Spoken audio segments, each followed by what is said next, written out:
जय श्री श्याम दोस्तों, राधे राधे। आज के वीडियो में आप सबके साथ शेयर कर रही हूँ ललही छठ, हल षष्ठी या हल छठ व्रत के बारे में संपूर्ण महत्वपूर्ण जानकारी। यदि आप हल षष्ठी का व्रत कर रही हैं और आप मासिक धर्म या पीरियड से गुजर रही हैं तो आपको पूजा पाठ जो है वो किस प्रकार से करना चाहिए, क्या बच्चों से पूजा करवा सकते हैं, और यदि घर में कोई नहीं है तो किस प्रकार से पूजा करें। इसके साथ ही साथ अगर पूजा का सामान पूरा नहीं मिलता है तो हमें क्या करना चाहिए, इन संपूर्ण प्रश्नों का जवाब जो है वो इस वीडियो में आप सबके साथ शेयर करूंगी। तो चलिए वीडियो को कर लेते हैं शुरू और जान लेते हैं हल षष्ठी व्रत के बारे में समस्त महत्वपूर्ण जानकारी। जैसे कि आप सबको पता है कि हल षष्ठी का जो व्रत है वो 14 तारीख को रखा जा रहा है। 14 अगस्त को दिन गुरुवार को हल छठ, हल षष्ठी, ललही छठ या बलराम जयंती जो है वो मनाई जा रही है। ऐसे में जो महिलाएं हैं उनके लिए सबसे बड़ी परेशानी होती है। किसी भी व्रत को, किसी भी त्यौहार को हम करते हैं, कभी न कभी उनके सामने ऐसी स्थिति जो है वो आ जाती है और फिर उनके समझ में नहीं आता है कि क्या करना चाहिए, कैसे करना चाहिए। तो देखिए, ये एकदम से नेचुरल होता है, इसमें बहुत ज़्यादा परेशान होने की आवश्यकता नहीं होती है कि आप बहुत ज़्यादा परेशान हो, क्योंकि जब हम बहुत ज़्यादा परेशान होते हैं, टेंशन लेते हैं, तो कई बार समय से पहले ही जो स्थिति है वो ऐसी हो जाती है। तो ऐसे में हमें अपने जो माइंड है उसको एकदम से डिस्टर्ब नहीं करना है, बहुत ज़्यादा सोचना समझना नहीं है। और यदि पूजा अच्छे से हो जाती है तो बहुत ही उत्तम है। अगर नहीं हो पाती है, आपका पीरियड्स या मासिक धर्म आ जाता है, तो आप बहुत ज़्यादा परेशान ना हो। जहाँ भी आप रह रहे हैं वहाँ आपके आसपास जो भी पूजा करवा रहे हैं, आप जैसे मान लीजिए कि जो भी पूजा पाठ कर रहे हैं तो उसमें अगर कोई आपके जान पहचान का है या कोई आपके कुल का है तो आप उनसे पूजा जो है वो करवा सकती हैं। यदि ऐसा नहीं है, आप घर में रह रही हैं, मान लीजिए गांव में रह रही हैं, तो गांव में आप अपने जो भी बड़े हैं, जो भी परिवार के हैं, जो भी कुल के हैं, जैसे मान लीजिए आपके सास ससुर हो गए, आपके देवरानी जेठानी, आपके जेठ जेठानी या आपके परिवार की चाची दादी, बहुत सारे रिश्ते होते हैं गांव में। तो आपके जो भी परिवार के हैं, कुल के हैं, आप उनसे जो मुकुआ है, जो दोने हैं, वो चढ़वा सकती हैं और पूजा जो है वो करवा सकती हैं। यदि मान लीजिए कि आप परदेश में रहती हैं, आपके आसपास कोई नहीं रहता है या उनको पूजा पाठ के बारे में ऐसी जानकारी नहीं है, तो आप ये पूजा जो है वो आप अपने पति से करवा सकती हैं। क्योंकि ये जो व्रत होता है, ये जो पूजा होता है हल षष्ठी का, ये अपने बच्चों के लिए किया जाता है और बच्चों की लंबी आयु के लिए किया जाता है, संतान के लिए। तो जो पिता होते हैं या जो माताएं होती हैं, संतान दोनों के लिए बराबर होती हैं।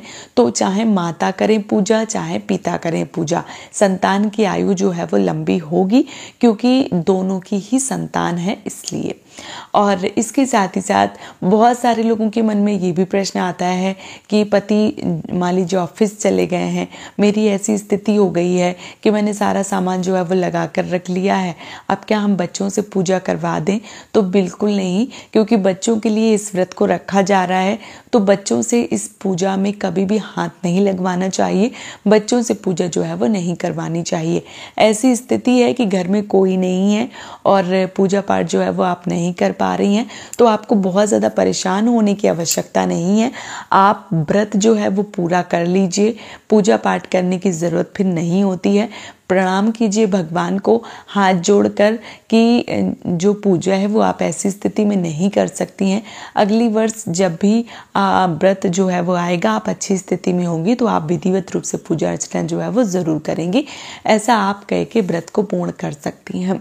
इस व्रत में जो महुआ होता है, भैंस के दूध, दही, घी, जो भी चीज़ें हैं वो भैंस का ही लिया जाता है।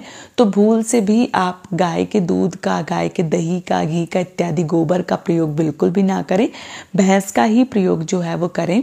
जो भी चीज़ें ले रही हैं, जो भी प्रसाद इत्यादि बच जाता है वो भी आपको भैंस को ही खिलाना चाहिए। इसके साथ ही साथ बहुत सारी बहनें जो परदेश में रहती हैं उनको झरबेरी, पलास या महुआ इत्यादि नहीं मिल पाते हैं, तो उनके कई बार प्रश्न आते हैं कि दीदी ये सामान जो है वो नहीं मिल पा रहा है, तो ऐसे में क्या करना चाहिए। तो देखिए, अगर आप बाहर कहीं रह रहे हैं और आपको सामान नहीं मिल पा रहा है, तो ऐसे में आपको क्या करना चाहिए कि कुछ दक्षिणा जो है वो ज़रूर चढ़ा देनी चाहिए। जब कोई सामान नहीं मिलता है तो जो दक्षिणा होती है, जो पैसे होते हैं, वो उस कमी को पूरा कर देते हैं। इसलिए आपको पैसे जो हैं वो पूजा में ज़रूर चढ़ा देना चाहिए। कई बार चीज़ें मिल जाती हैं, कई बार नहीं मिलती हैं। जो भी चीज़ें मिल जाएं वो आप ले लीजिए। जो नहीं मिलती हैं उसमें आपको बहुत अधिक परेशान होने की आवश्यकता नहीं होती है कि आप मन में बहुत ज़्यादा असमंजस की स्थिति लाएं कि जो चीज़ें वो नहीं मिल रही हैं, आप क्या करें। किसी के घर में बांस की डलिया में जो 6 अनाज हैं वो चढ़ाए जाते हैं और किसी के यहाँ 7 अनाज चढ़ाए जाते हैं। बांस की डलिया अगर नहीं मिलती है तो मिट्टी की जो दिबोलिया आती है उसमें भी भर के चढ़ाए जा सकते हैं, वो नई होनी चाहिए। और इसके साथ ही साथ अगर वो भी नहीं मिलते हैं तो पत्ते के, जो पलास के पत्ते होते हैं, उसके दोने जो है वो बना के मुकुआ और जो भगवान को हैं, जो हल षष्ठी मैया हैं, उनको चढ़ा दिए जाते हैं। क्योंकि माता जो है वो सब समझती हैं, तो आपको बहुत अधिक परेशान होने की आवश्यकता नहीं होती है। चाहे तो आप पलास के पत्ते के दोने बना लें, बांस की डलिया ले लें, या आप जो मिट्टी के पात्र हैं उनमें भी जो अनाज है वो रख के पूजा पाठ कर सकती हैं। इसके साथ ही साथ बहुत सारे लोगों के ये भी प्रश्न आते हैं कि दीदी पूजा कितने दिन में करना चाहिए। तो जो भी हमारे धार्मिक ग्रंथ हैं या जो भी धार्मिक पुस्तकें हैं उसमें जो 3 दिन का वर्णन है, माफ़ कीजिए, 3 दिन का जो वर्णन है वो मिलता है। तो 3 दिन तक पूजा पाठ नहीं करना चाहिए, बिल्कुल भी नहीं। और बहुत सारे लोगों के प्रश्न आते हैं कि हम चौथे दिन पूजा कर सकते हैं। तो देखिए, अगर आप पूर्णतः साफ स्वच्छ हो जाती हैं, आपको लगता है कि आप चौथे दिन पूजा कर सकती हैं, तो आप कर लीजिए। अगर कहीं से भी कोई दिक्कत है तो बिल्कुल मत कीजिए। 5वें दिन अच्छे से बाल धो के अच्छे से स्नान इत्यादि करने के बाद में जो पूजा पाठ है वो आप कर सकती हैं। क्योंकि माता की पूजा है तो 5वें दिन से पूजा करने में किसी भी प्रकार का दोष जो है वो नहीं लगता है। तो आप 5वें दिन से जो पूजा है वो कर सकती हैं।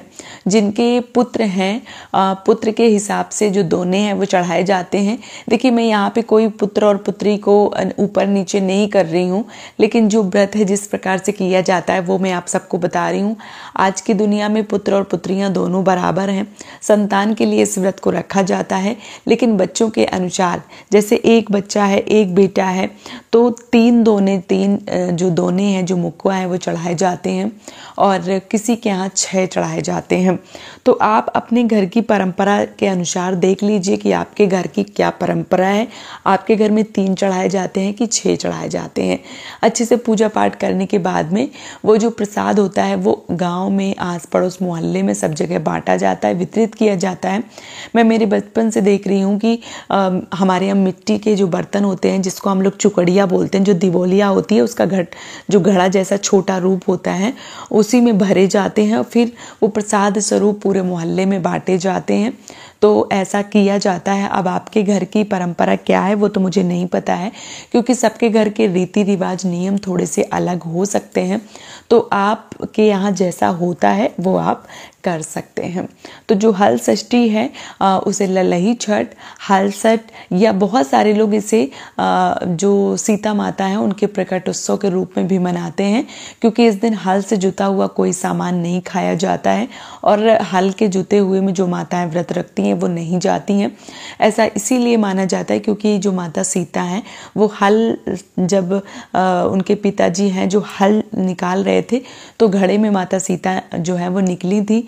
तो कई सारे लोग अलग अलग तरीके से मनाते हैं। आपके यहाँ जैसा भी होता है आप उस प्रकार से मना सकते हैं और विधिवत रूप से पूजा अर्चना जो है वो करके इस व्रत को पूर्ण कर सकते हैं। तो उम्मीद करती हूँ कि आज के वीडियो से आपको समस्त जानकारी मिल गई होगी। अगर आपके मन में कोई भी प्रश्न प्रश्न हैं तो आप हमें कमेंट में लिख सकते हैं। वीडियो अगर पसंद आया है तो आप हमें सपोर्ट जरूर करें। इस चैनल को सब्सक्राइब करके और वीडियो को लाइक करके पूजा पाठ और खाटू श्याम से जुड़े जो भी वीडियो आप देखना चाहते हैं वो आपको इसी चैनल पे मिलेंगे। तो आप इस चैनल से जुड़ जाइए, चैनल को सब्सक्राइब करके, वीडियो को लाइक करके।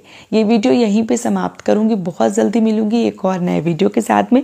तब तक के लिए जय श्री श्याम दोस्तों। राधे राधे।